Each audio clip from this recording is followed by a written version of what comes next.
Hello everyone, welcome to our World Heart Day video. This World Heart Day, let us recognize that the cardiovascular health should be a top priority in our lives. It can be easy to neglect our health due to busy lifestyles and fatigue, but it is essential to take time to make sure that we are doing all we can do to protect our hearts. Let's look at some small changes we can make that add up to a big differences in our heart health.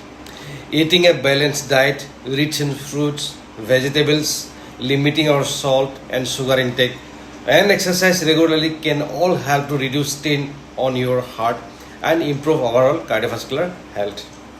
Another great way to protect your heart health is quitting smoking.